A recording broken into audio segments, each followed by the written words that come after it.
morning. Welcome to our discussion. I'm Patricia Lorenz. I work for Friends of the Earth and Joint Project. I make a very short introduction over basically everything. So taxonomy, what happened? The question now was about the voting. So what was voted in the European Parliament on the July 6th? That the CDA, the Complementary Delegated Act, which was presented by the European Commission on 31st, so 2 hours before midnight, before end of the year, was now not refused. So there was a resolution in the plenary put forward where they would have needed a qualified majority to stop the Complementary Delegated Act put forward by the Commission, including gas and nuclear. This did not happen because there were only 278 members of parliament instead of the 353 to stop it. So this means that now this is in force, and this is, so to speak, the final decision. The council will also meet on this, but of course it cannot be expected that the member states will vote against it. So what's coming up is legal actions, as we heard already in the media.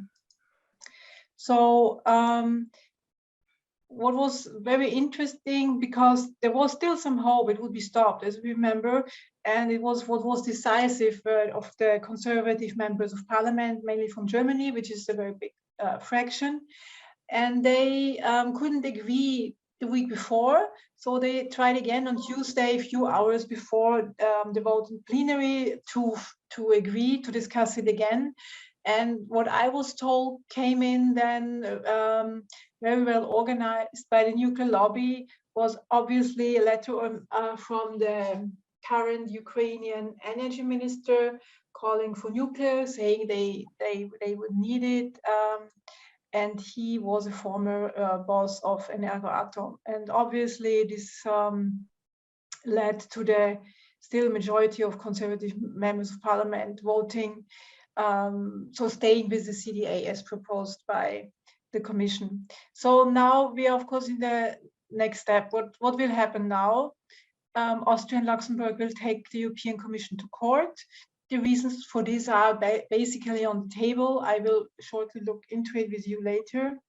And technically, this is, of course, rather a disaster, not only for those who fight against nuclear, but just as general. After years of discussing and experts and so on, this possible standard, which would have been very good for green investments, private green investments, and all of this, of course, being voluntary. So this kind of idea, which made the discussion very difficult, floated around that nuclear would be forbidden and gas would be forbidden, is of course not true. This is a voluntary label to channel investments for the green transitions. It was one of the basic ideas, mainly from the people who know what finance was, to have a bigger and liquid market. This, of course, was also wrecked, because those labels which exist mainly, for example, in Germany, they will certainly not change their labels to include nuclear and gas, even less now after of course, the war in the Ukraine started. So this means there will be even more of a split up. There will be perhaps likely stuff like the Taxonomy Plus, which will be introduced. Again, the old labels will stay. The European Investment Bank already before, they also have German director announced they will certainly not include nuclear or gas in their investments, and other banks might join them. So I also give a very quick overview what type of nuclear could be included in the taxonomy. We know, of course, it's PLEX, so the lifetime extensions. The taxonomy will include investments into upgrades of existing nuclear power plants. Of course, new power plants, which will receive construction permit until 2040, which is, of course, utterly absurd, because if they have a construction permit in 2040, they won't complete the power plant before 2060. and then they might be operating for 60 years, which is really especially crazy because the nuclear got into taxonomy not as a green investment, which is only renewables and such, but as a transitional energy form, which we look into later when we discuss also the court challenge by the Austrians. Of course, it's not transitional, it's a classic lock-in effect. And the new plants are only eligible for the taxonomy when they have a solution for permanent disposal, which they map out until 2050. And they have to switch to the so-called accident-tolerant fuels by 2025, which I think is a minor switch, but the disposal facility is a real challenge. And as we know, many countries, mostly the Czechs though, already try to argue that this should be handled more flexibly. It's just very funny when they say they should have it only ready when they need it. I mean, they've been waiting for it for decades. Now they claim they don't need it yet, which is rather dangerous because they want to change this if there is an update in 3 years. Could of course also be interesting to us. And then, yes, and the last point is the so-called advanced reactors. Also research and demonstration projects, they will be eligible. And we asked Paul to look into this. He studied the SMRs. As you know, there are also other specific issues, but again, they could be used now more. And we know that, for example, we have our Estonian colleagues also in our discussion. Many countries claim they would be soon deployable.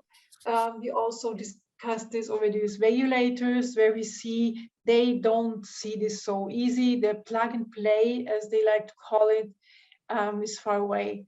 So, Paul, if you would start with your presentation. Right. Rather than a presentation, I'll just sort of try to help by talking things through. I mean, the reality of what's happened is that it's set to trigger angry, and this is from, I think, the Times, set to trigger angry investors and potential flurry of lawsuits from scientists, sustainable investment groups, and the Commission's own finance industries. Rules will divert money from truly green projects to prop up legacy industries. And as Patricia says, the European Environmental Bureau say it's institutional greenwashing. The European Investment Bank and several other financial institutions have already said they're likely to ignore gas and nuclear designation. And the fact is, of course, the taxonomy is aimed at investors. And the truth is that pan-EU and global finance market has already rejected nuclear as uneconomic. So this, to a certain extent, goes back into questions of state subsidy and whether publics are willing, in a time of both energy and financial crisis, to put up these vast sums. In terms of what's happened, there was this letter to the European Parliament, to the Commission, from pro-nuclear EU heads of state. And there's a fact-checking organization that now claims that about 3/4 of those facts are either partially or largely false. And so the question remains, what does this change? And there are some who say, well, it doesn't really change that much. Nuclear, is uneconomic. The markets don't like it. Will this enable government investment? Potentially, yes. But that again will depend on public subsidy, as per usual, and state subsidies. So how far this changes things is really open to question. So I don't think it's, there are many who argue, and I'm one of them, that this may not be, such a terrible thing. Now, in terms of SMRs, or advanced reactors, I think everybody knows the state of play. there's not much that I can say that is new. I can rehearse the arguments, which is basically, nuclear is built on economies of scale. Bigger is better. And SMRs seek to replace economies of scale with the economies of replication. The problem with economies of replication, especially associated with investors, is that one needs a huge supply chain in order to make a factory run. Now, the investment risk for that supply chain is greater than for a large nuclear. So there's huge sort of financial blocks to the promulgation of SMRs, especially given the fact that SMRs are still, as it were, designs on the back of cigarette packets, a long way from any form of deployment. So there's this huge sort of a chicken and egg situation here, when the nuclear industry is pushing and will claim a victory, and the SMR industry is pushing. But the question remains, has anything really changed? And certainly the economics of SMRs absolutely have not. And that pads into question of, investment, sustainable investment, and the rest of it.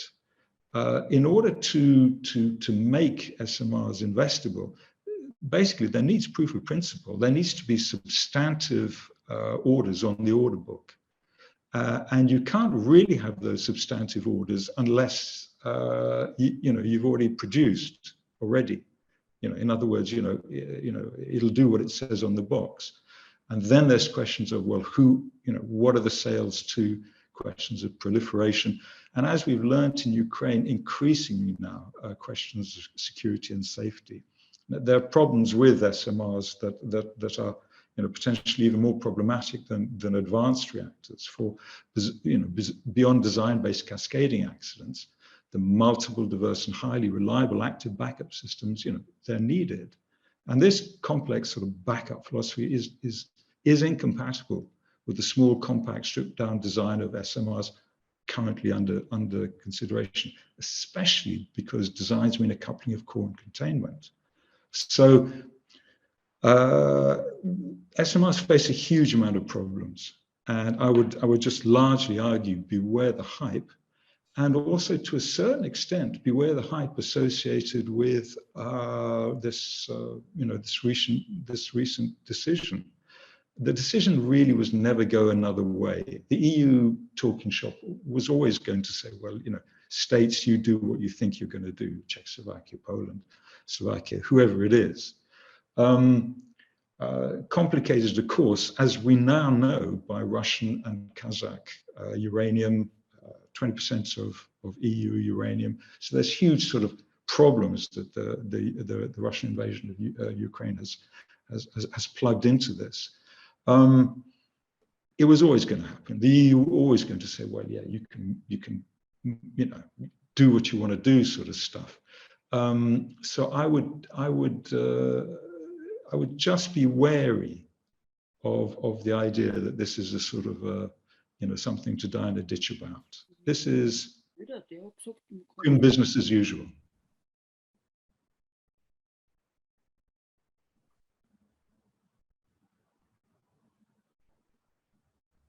Are we okay?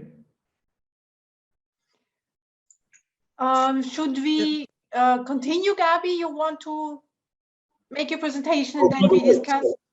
By the way, there's one critical thing that would be good to talk through, is that there's been a recent paper published, Nuclear Waste from Small Modular Reactors, which I'm sure you're aware of.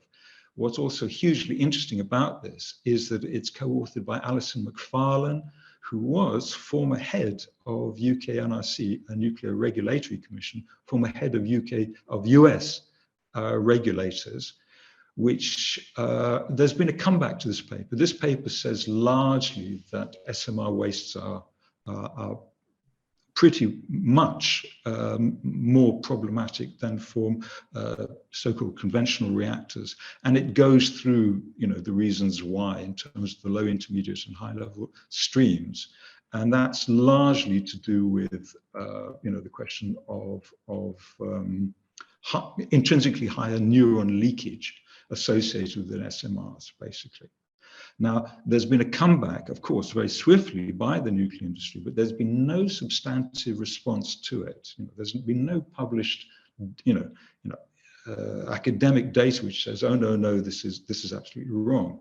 So once again, it's this business about the hype of SMRs and the reality of SMRs.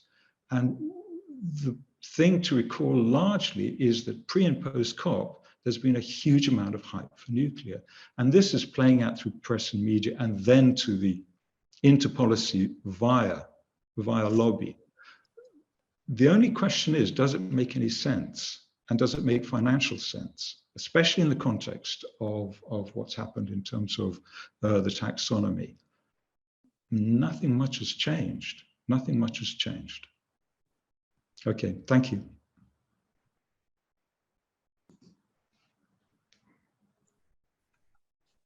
Okay, thank you, Paul. That's of course interesting to hear about the SMRs. Because they, as we know, is in the taxonomy is mentioned because they produce less waste, and that's why they are at all in the taxonomy. But now we see they produce more problematic waste. Can you quickly, I hope, the advanced reactor models versus the SMRs? I mean, there is of course the light water reactors, which are somehow shrunk down to 300 or 400 megawatt, but of course that's not advanced. And that's not small, but what do you think about the development of what might be labeled as advanced reactors? Yeah, I mean, okay, advanced reactors is a large term. For example, in the UK, that's largely covered the UK's Rolls-Royce, which is about 470 megawatt, which means that it's half the size of the large amount of the old aging French fleet, a third the size of a large reactor. So that's one thing. So the notion of advanced covers a lot of sins, as it were. In terms of shrunken light water reactors, once again, I mean, where is the substantive design? Where are the generic design assessments? How long will it take to get through regulation? What really is going on with all of this? How far away from, I mean, let alone deployment, how far away from substantive, a substantive design? So once again, one is seeing a huge amount of flam, a huge amount of hype around SMRs, and certain aspects of financial development associated with that, which is twinned with the notion of climate, which of course is profoundly problematic because given cooling, SMRs, rather like large, will have significant problems, whether that's through low river flow, heated river flow, or rising seas, especially storm surge. So they will be facing similar problems as well too. But in terms of, ready, designed to go, same story. Don't believe the hype. Mm-hmm.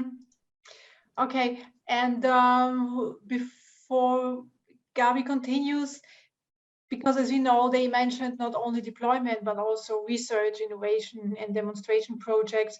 For me, it's actually hard to imagine how this should be in the taxonomy, how they would support investment in that. But I guess...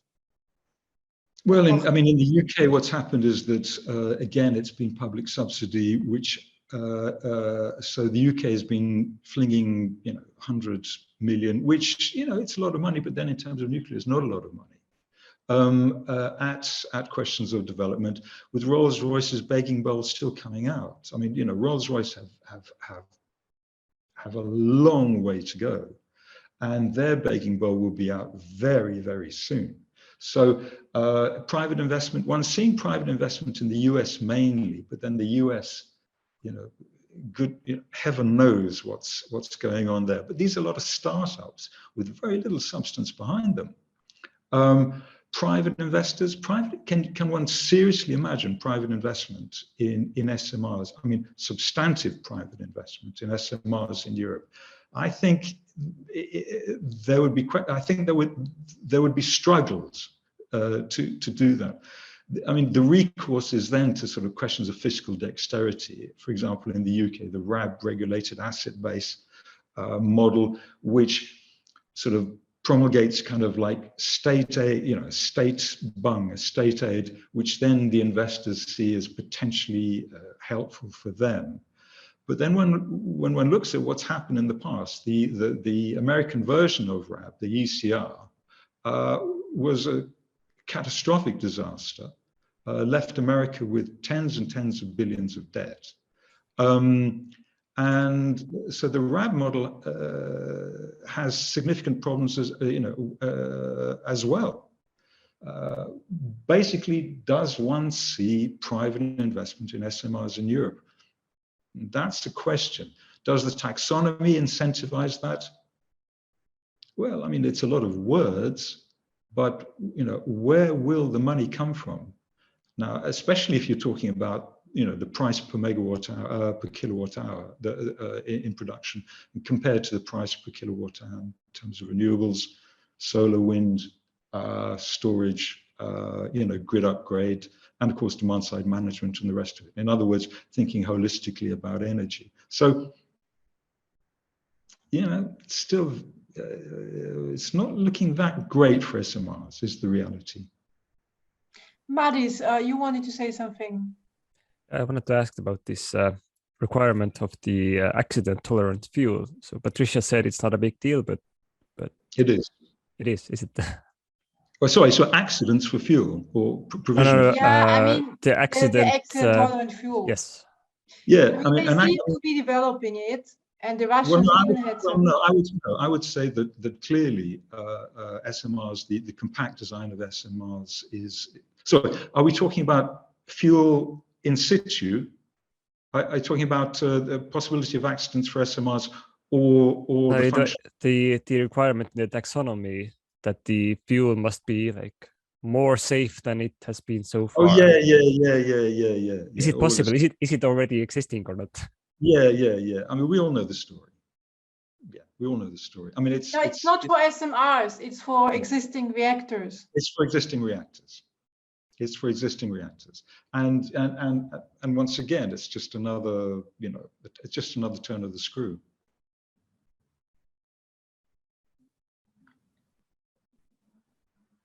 It's a means by which the language of the taxonomy can be ameliorated in order to make some form of compromise so that it wouldn't look so bad.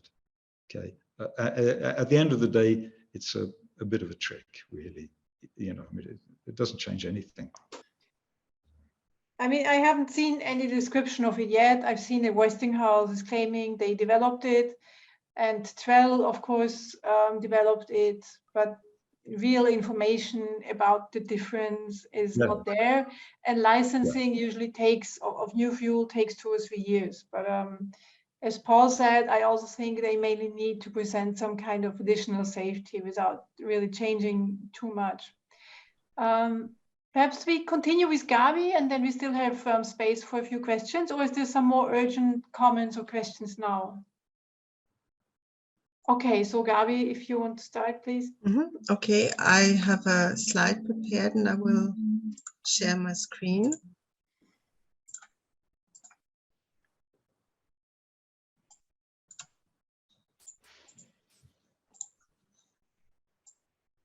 So, can you see it? Does it work? Patricia? Yes. Yeah, yes, okay, thanks. Good. Yes, very good, sorry. Okay. So today I will give you an input on a survey we did in the joint project. And this survey is on the actual status of the preparedness of the nuclear regulators in European Union for licensing SMRs. We asked several regulators, we sent a questionnaire to them. Among those were the regulators of the countries that we focus our work on in the joint project. This is Czech Republic, Poland, Hungary, Bulgaria. We also asked Estonian regulator and the big ones from France, Finland, and UK. We received answers from Czech Republic, Estonia, France, Finland, and UK. And this survey started at the end of 2021. What questions did we ask? We asked sets of detailed questions on 3 topics: on licensing, on internal and external events and accidents, and on emergency planning. Could you please mute yourself, because we do a recording? Thank you. And besides those detailed questions, we also asked some general questions. We will publish the whole list of our questionnaire soon on our website. And today I want to give you some selected answers on the 3 topics I mentioned before. First, the licensing. Will the licensing of the SMR be about the same as the licensing of large MPPs? What do nuclear regulators think about it? What have they done until now? What work have they done? The answers from UK said that the standards for licensing will not be reduced. So they intend to use the same standards for the large one than for the small ones. In France, the answer was that the French legal framework is valid for every type of nuclear installation.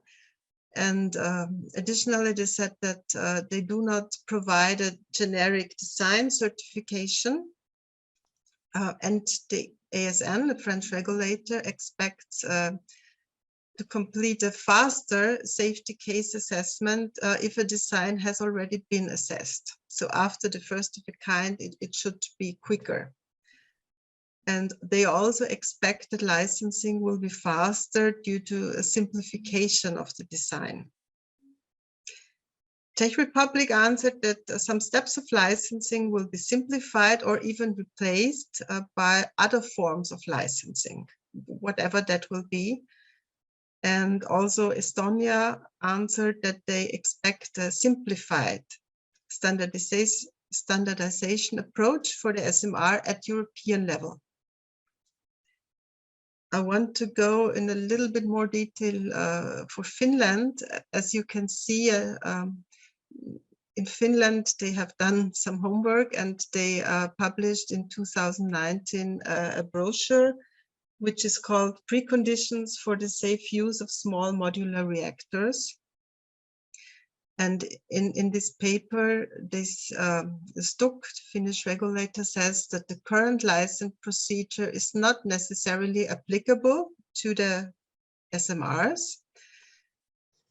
They mentioned some situations that might occur where no decision in principle would be needed. What is a decision in principle? This is one of the first steps in the licensing procedure. In Finland, this goes not together or comes shortly after environmental impact assessment.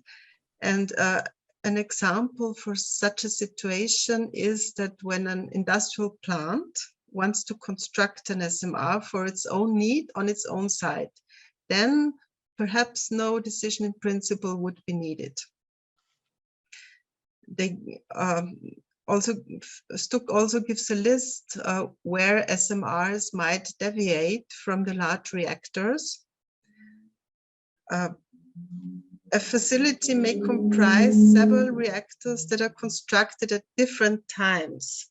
And similar facilities may be constructed in several different places. This would be a deviation from the practice they have now, because now they only give license to only one reactor at a time. And that could be changed for the SMRs. Construction may be timed that the first reactors are in operation when the next ones are still under construction.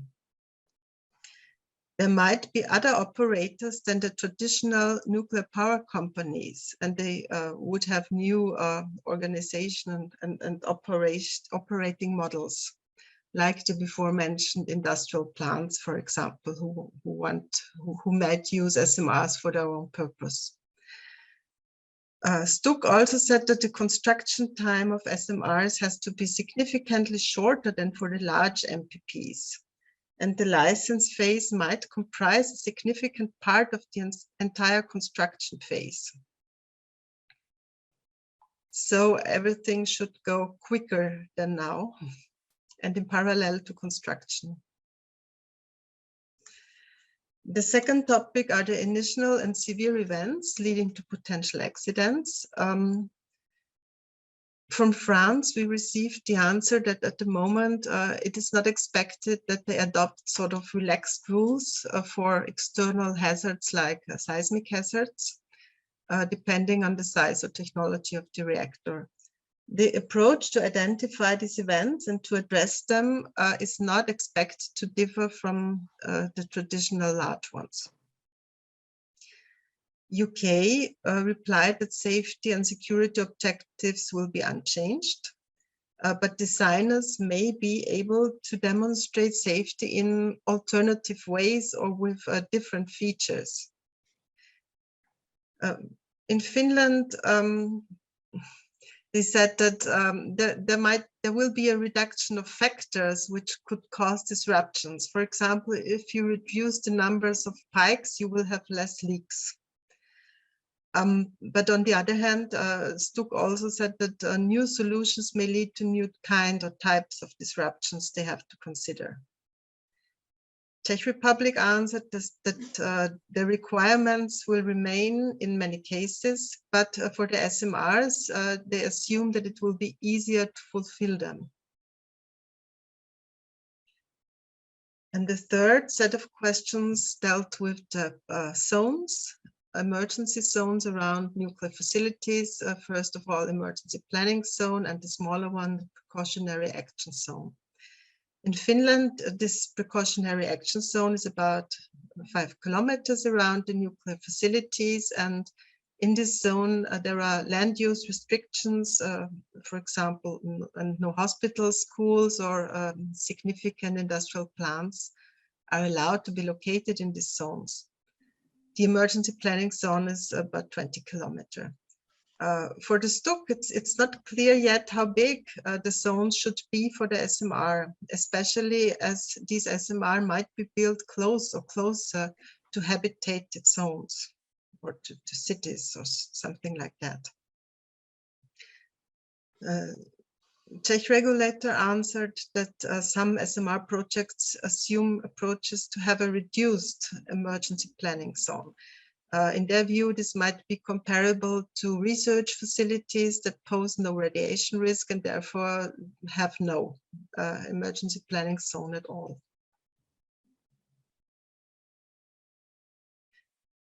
In addition to those selected results of our survey, I want to show in this slide key positions of the European utilities requirement. This is from a also quite new paper from 2021. What are the European utilities requirements? This is an association of, I think it's 13 major European electricity producers. And one of the main goals is to promote harmonization in the requirements. And I selected some of their requirements on the SMRs. They said that the design of the SMR shall support an emergency planning zone much smaller than for the large reactors. The evacuation zone, this is the one which in the last slide was called precautionary action zone, the zone in direct vicinity of the plant. This should be as close as reasonably possible to the nuclear site boundary. What the EUR say on external hazards is that a larger scope of external hazards than those considered for large reactors should be taken into account, because SMRs have a wider range of siting options.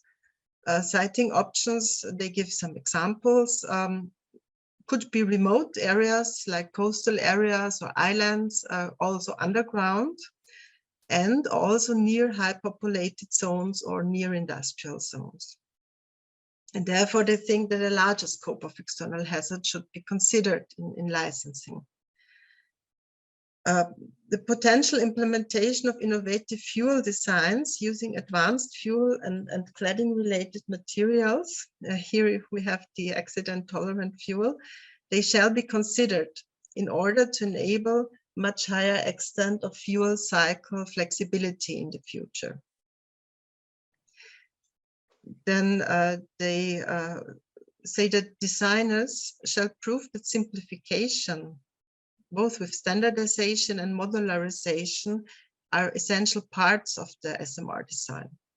And for successful standardization, the international harmonization of licensing requirements is necessary. There is, of course, a longer list of requirements. You can read them in the volume 1 of the European Utilities Requirement. So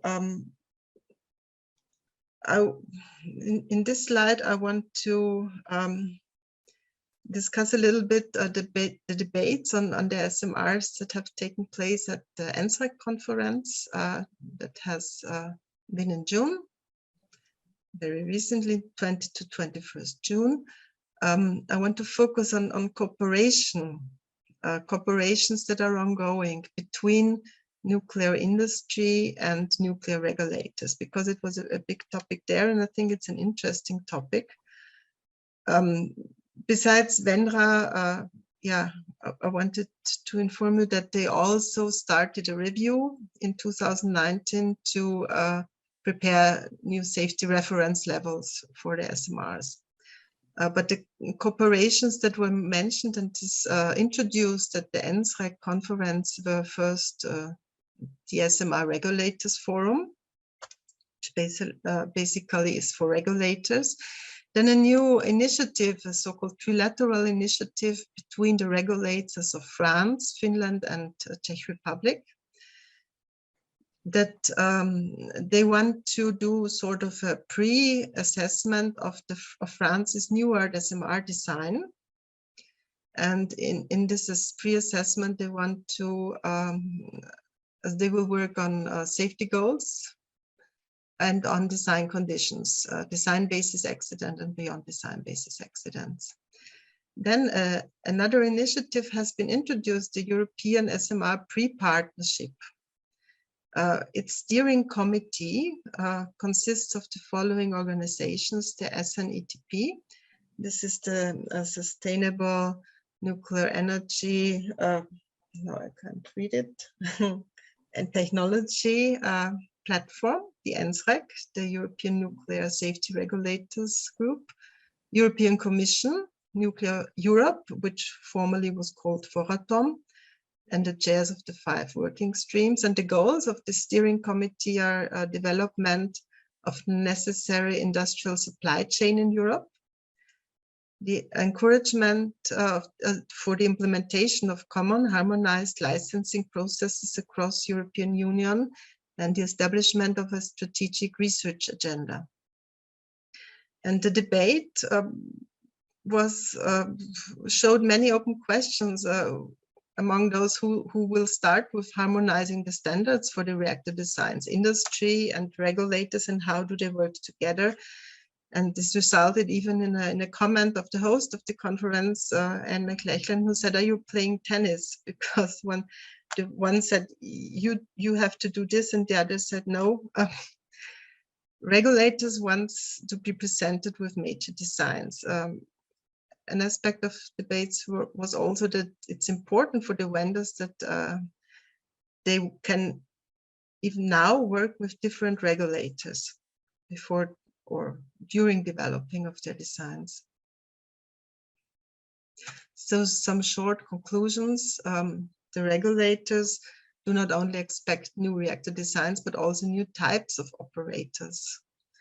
The licensing regimes certainly need to be adapted, but there are no procedures ready yet. Regulators and industry started to work together on harmonization. And this is a quote from the NSREC conference from Sylvie Cadet-Mercier from the French ASN, who is also in this European SMR pre-partnership. She said that even for 2050, it will be difficult that the new designs are available. And she referred to a report by the French IRSN from 2014 that sodium reactors and high temperature reactors, they were assumed for the first part of the century to be available, and others like molten salt for the second part of the century. But nothing has been done on these reactors in the last 8 years. So just to remind you, we want to publish all answers that the regulators have sent us in the next days on our website. Yeah, thank you for your attention. Thank you, Gabi. It was a very good presentation with the situation we're looking at. And I mean, what it looks like putting together everything, of course, it seems to be a big industry scam where they will be busy for 10, 15 more years now, even with the option of money. And then, of course, nothing will be built, only money and time wasted. So the real issue for us is, of course, how to stop this. I mean, now you showed where they preparing all the more or less useless work they're doing, but I still don't see how we're going to stop it. Perhaps we can discuss this then in fall. Also, when we think about, I think it might be an interesting option when in 3 years' time there will be a kind of update, of course, of the taxonomy, what perhaps we could then show that they don't deliver, which is of course foreseeable for now.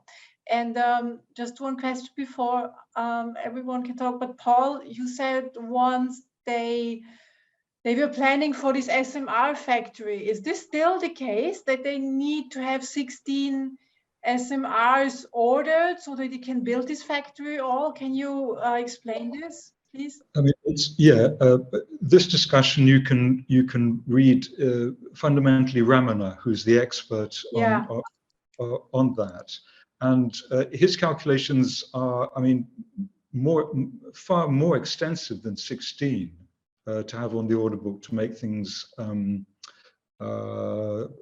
partially economically viable. So it is this chicken and egg situation about SMRs, with the key issue, and which, as Gabi said, that the SMR pro people talked about recently, this notion of a supply chain.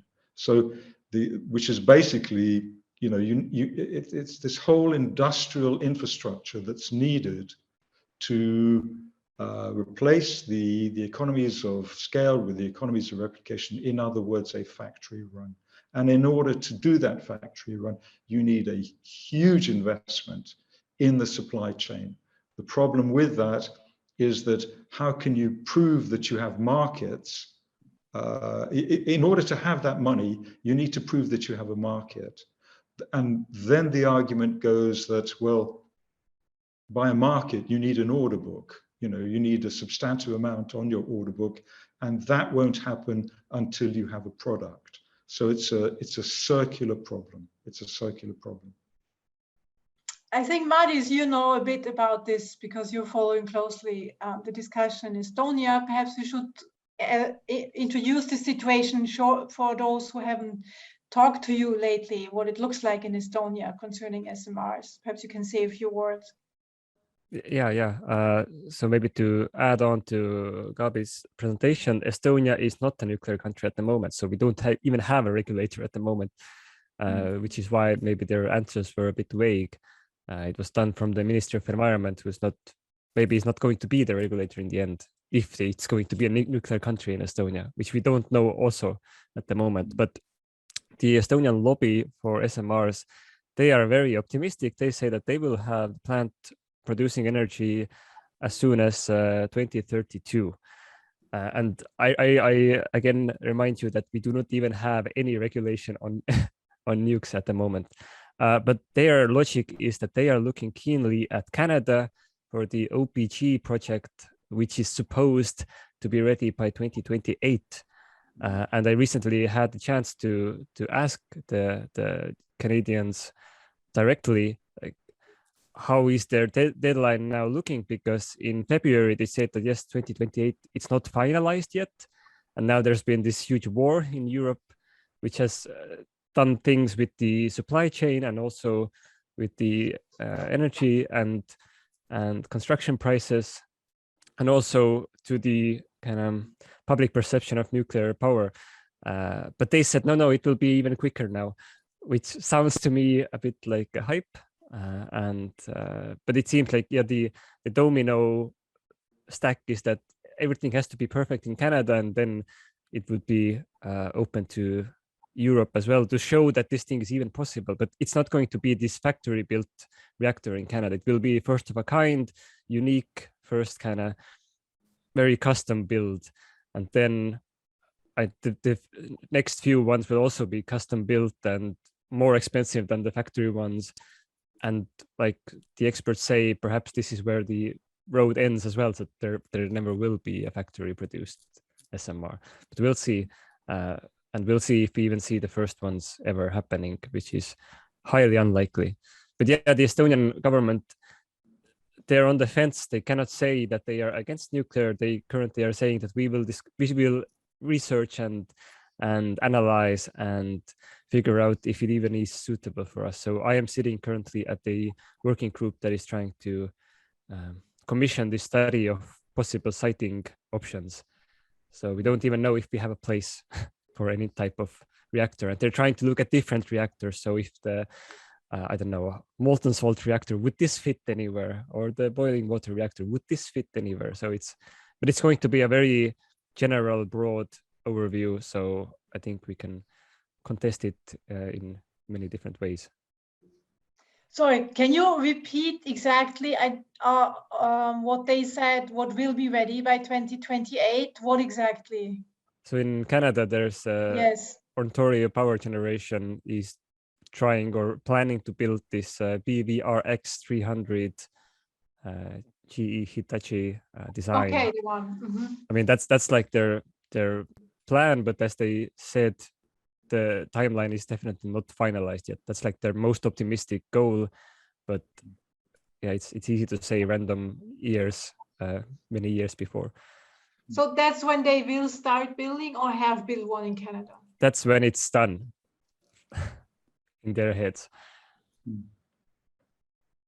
And can you repeat when Estonia believes that the first SMR could be operable? What was this, 2032? Yeah, the lobby is saying 2032. Yeah. The government 32. is saying, well, the soonest would be 35, maybe. So that's already like a rift even inside the country.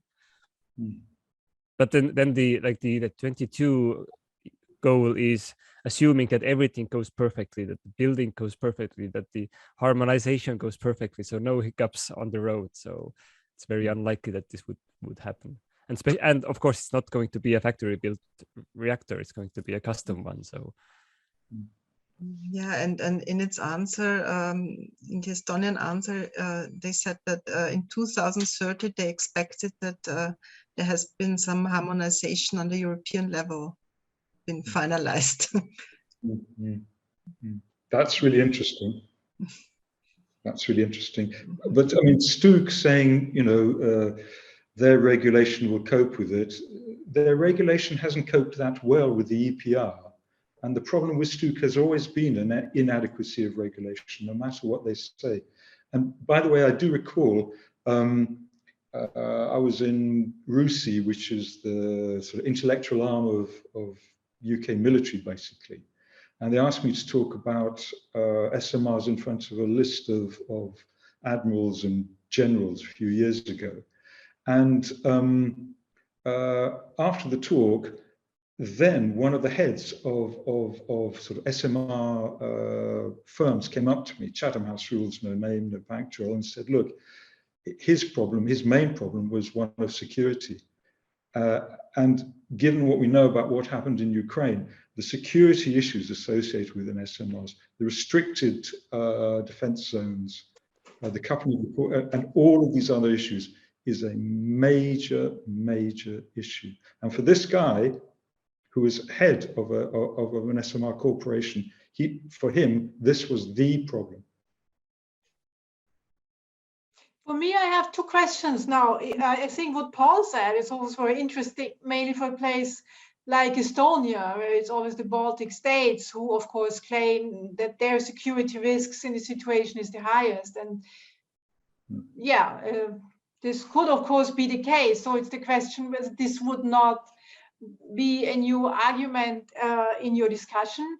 And then, I don't know, all of you who looked into it, is the SMR by definition always modular and factory made, or is a custom made prototype also an SMR? Yes, I mean, I suppose the idea is, as Mardis discussed, that the idea, say, in Canada, is to have one custom-made sort of pilot, first of a kind, in order to, as we try to prove that, look, we have this, and then to go into aspects of multiple production. But that in itself causes problems. But I mean, it's a logical route for them, as Mardis discussed. And it's also very convenient then to say that if the first one takes 10 years to build, then you're just gonna say, well, it was the first one, right? The next one is going to be 2 years. Yeah, but I think perhaps we should really follow up more of what came out now, this military and security issue, whether this is really for Estonia the best way to go. As we had a discussion also during NSREC. NSREC and EU Commission, they were supposed to discuss this for them extremely unhappy issue raised by the NGOs of course, so to speak, reactors in wartime, to put this like this. And of course, everyone agreed there. They don't want to discuss it at all. They won't make it on NSREC's agenda because they all know, of course, they're not made for war. Of course, they are not resistant, so to speak, or robust.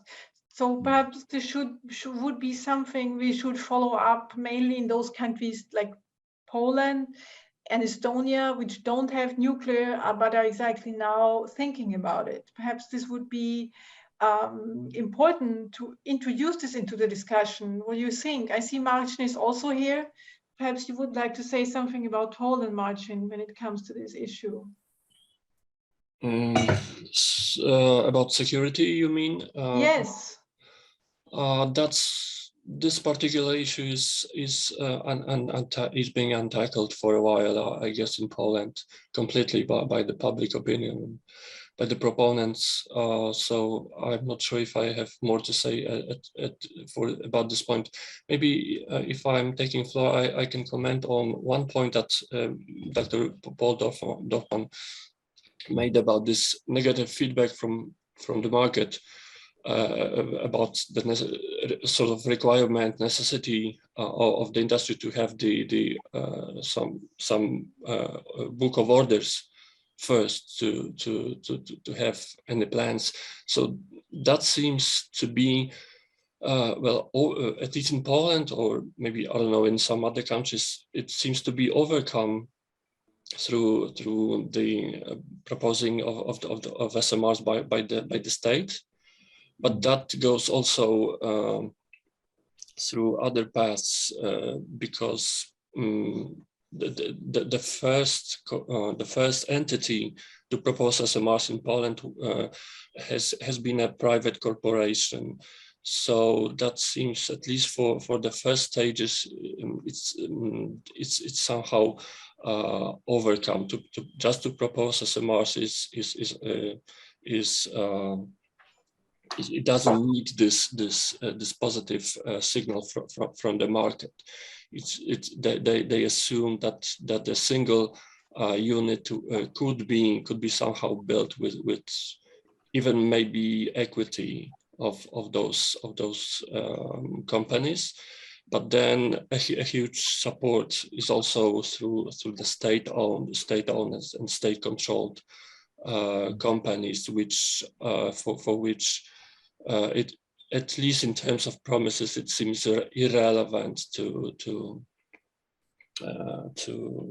have the necessary funds. Well, yeah.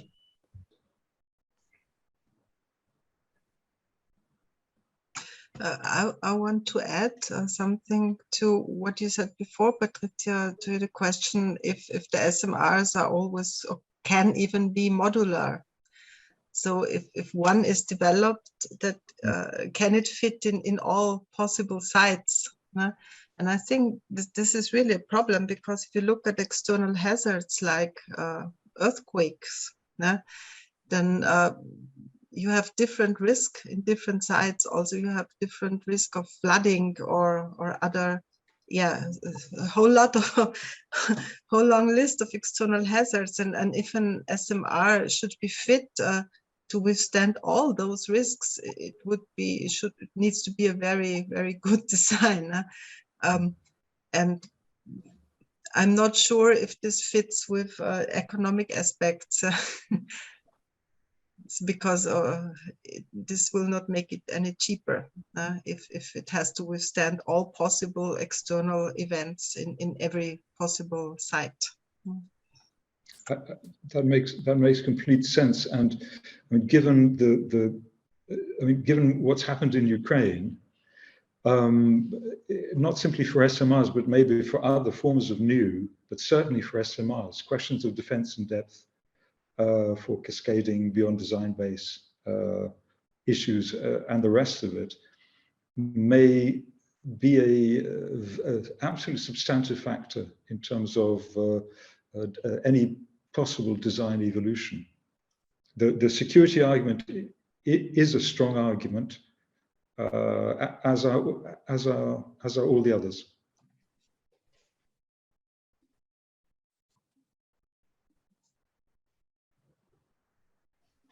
Okay. Is there any other comments you want to make? Are there still questions?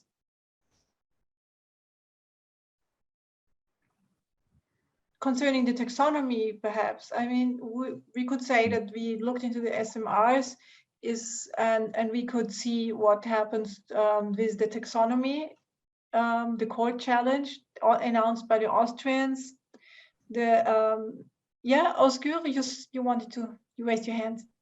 Thank you very much. I have just, I think, 2 questions and one maybe comment to make. And one of them is, of course, related to Turkey or non-EU countries. How will the taxonomy decision will affect non-EU countries?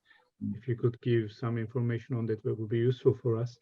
And the second of all, and when you talk about like very unknown, I mean, many unknown things that, that we don't know about taxonomy, including also small reactors, I don't know if you could prepare a kind of fact sheet for everybody, really, what taxonomy allows and what it doesn't. I think it is not unknown, because in Turkey, the press is just all about going, nuclear is green now, and they're promoting it. So I think we need some kind of maybe social media campaigns or some fact sheets we can translate in other languages. This is what I thought. And the third thing as well, the European Bank of Investment decision, I think Paul shared it in the group the other day. And it was an important thing that shows the banks or the financial institutions are able to make a decision by themselves, just like ignoring the taxonomy. If it is the case, I see a campaign like possibility maybe for the financial institutions, like we do mostly for the coal, not supporting coal, and divestment campaigns, basically. Similar to that. I don't know if you can organize another one for the taxonomy. Thank you very much. Yeah, thank you very much for your really very valuable input. Yes, of course, this will be what you said last. This will be, of course, the direction we will be taking. Is what was mixed up on purpose, of course, is pretending that the taxonomy would exclude gas and nuclear. Therefore, they claim we need it in it for energy security's sake. Now, of course, with the war, it became obvious that gas is not so secured at all. And nuclear, of course, to a large extent, the EU nuclear industry is dependent on Russia's nuclear industry. Anyway, some countries are fully dependent on delivery of Russian fuel, like Hungary and Slovakia. More information on this we put on our website. Gabi and me filled up the Don't Nuke the Taxonomy website, where I think you find a lot of information. But of course, yes, it's mostly geared towards nuclear. Also, as you observe, the institutions don't feel at all the need to follow up this taxonomy, which is of course a complete mess, because this is what the idea was from the start, to have a clear label which says this is EU approved, and which of course would also have influence on neighboring countries or aspiring countries, or countries where we have many economic ties, such as of course Turkey. All this is of course not going to be the case now. So one will report, yes, it's approved, and it is kind of approved. So in the taxonomy, nuclear is not as green energy, but as a so-called transitional energy, being completely ridiculous because there is not much transitional about these extremely long-term projects. So and there will be existing labels continuing, and other countries have more stringent labels. Even EU member states, for example, Germany or Austria, they have their own labels, also not only from banks, but also state for green finance or green bonds, which exclude gas and nuclear. So we will continue having an enormous mess. And the general idea of increasing also the liquidity of markets is of course not going to come about. And these big institutions like EIB already said they won't apply nuclear and gas, and they never did. I mean, we now actually even won one of our campaigns. This happens. We had trouble with the EIB because they financed 60 million loan for Slovak nuclear power plants.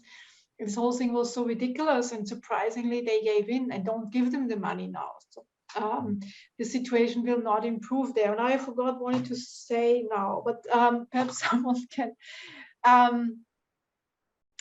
add on something which I might have forgotten right now. No, I haven't. Everyone is happy. Okay. Yeah, so if there is nothing else for now, there is still space. I will quickly run you through the Austrians already. The Austrian Ministry of Climate Action already has prepared an analysis with the key issues they want to take now the complementary delegated act to the European Court, and then of course is the next level also. But when we look into this, it's now, where did I put it? They say that actually the primary law, which is confirms already the nuclear power cannot be included in the European taxonomy established by this taxonomy regulation. So they really go for the primary law and the content, and not only procedural stuff. They also will examine those criteria the Commission's claims are fulfilled. They say they were not factually met, meaning they, for example, the Joint Research Center's report, while it's correct, they made it by quoting it, they say the Commission did not look sufficiently into whether these goals are actually met. They also have now in this analysis, which they will take the Commission to court, is they do no significant harm criterion. For those who didn't look into it, it means the technology introduced, it's not sufficient that it's CO2, low in CO2 or CO2 neutral. It also doesn't do any significant harm to other environmental goals. So they say that here the analysis was not conducted properly, is incomplete and insufficient, mainly also the following points. For example, the resilience of nuclear power to climate change adaptation. This means, of course, that nuclear power plants also cannot really cope with extreme weather events, the gradual impacts of climate change, like rising sea levels and rising temperatures, lack of cooling water, water temperature, leading to causes around water, leading to water conflicts. Of course, this is already happening. As what didn't change is, of course, uranium mining and milling is a major problem for the environment. Severe accidents are always possible. And what also was not taken into account is still, of course, those risks and uncertainties pertaining to the deep geological repositories. And now the increased reliance, of course, on interim storage. All these things they want to discuss. And this is then the direct action. They will call for annulment against this delegated act, and this will be brought before the General Court. They also will look into this, yeah, as I said, the Commission's analysis, which obviously was incomplete and insufficient. We will hope, of course, that Germany joins this legal challenge. They said so far they won't. They never do this. They don't take other member states to court. They won't take the European Commission to court. So we will see what kind of political support will come from there. I mean, Germany is acting a little bit weird because they announced in council they will vote at least against it, but we know that of course the council won't stop this delegated act, so there will be another vote on it. The only thing we can use it for is of course to raise this issue again also in the media and to announce actions. Otherwise it's clear that this will go through. And I think 2 months after the vote, so the CDA being accepted by the European Union will be published in the OJ, in the official journal of the European Union, and 2 months there is time, of course, for the Austrian government to bring in their legal challenge. So this means for the whole system, as we discussed it, it's already full of insecurities, that this, as long as this challenge is not solved, stuff like that usually takes years. Of course, the whole investment situation and the political situation will remain unclear. So until then, this is not really valid. So this chaos that's coming up will even be increased. And then already there might be coming up the 3-year update, where, as we know, the Czechs already can't wait till this comes up because they think that the regulation, the only thing that is a kind of really new element, which would force the member states to have plans, at least to have an operating deep geological repository for high-level waste and spent fuel in place by 2050. That's what, for example, the Czechs say is not even necessary. They want more flexibility so that they have the storage when they need it. I don't know what they think when they need it, since they've been looking for it for decades.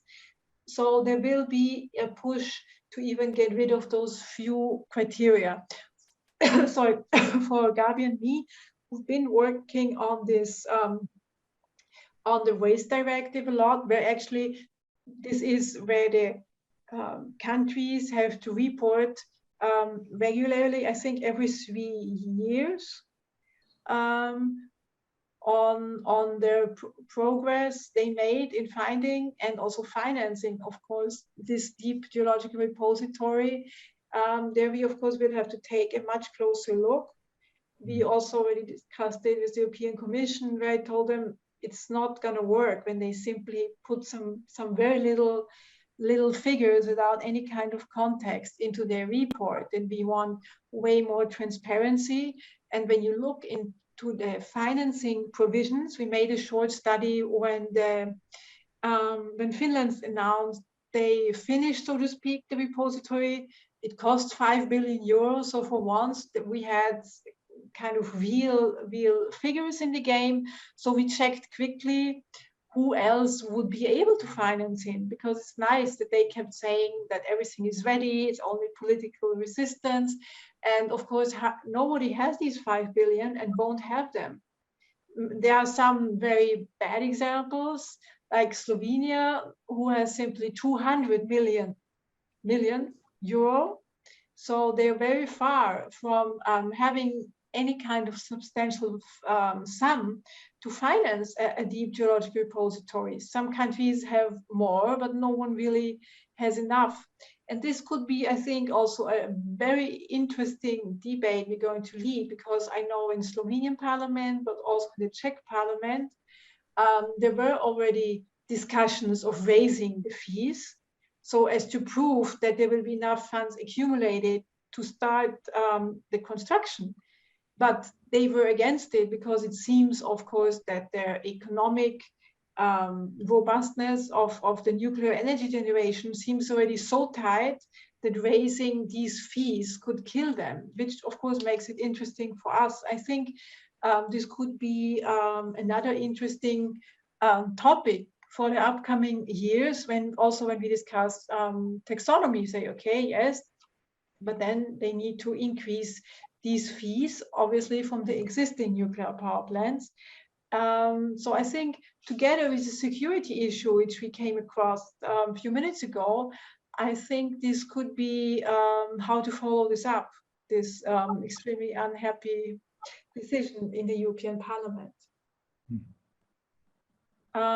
We have still 15 more minutes to go. Is there still someone who wants to say something now that I finally stopped talking? I mean, it's your chance. Otherwise, I would feel free. Yeah, Martin, please. Yeah, thank you. I'm wondering, and if it's if it was discussed at some point, just stop me. But I was wondering about the gray, I would call it gray areas within the requirements of the existing document, the CDA. How they are tackled. I mean, the situations when the requirements do not concern the factual situation, such as the requirement for the installations receiving the new build units receiving permits before, I think, 2025, and the requirement for having DGR. I think you remember the situation. So I would call this sort of a gray areas, and I believe it would be useful for us to identify all of these and perhaps build some campaign around this and before the court cases are materialized. So yeah, so that's for a starter.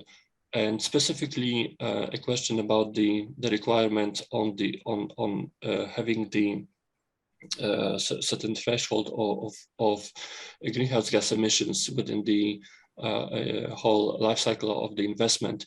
Do you know if that will be sort of generic requirement for the whole nuclear sector, or will it be for specific investments, like sort of calculated and then beforehand in order to meet the requirement? Do you know what I mean? Yeah, I know what you mean. I think this is only for gas, where they go for this 20 years, but there is no such thing for nuclear. Would be good, but I don't think so.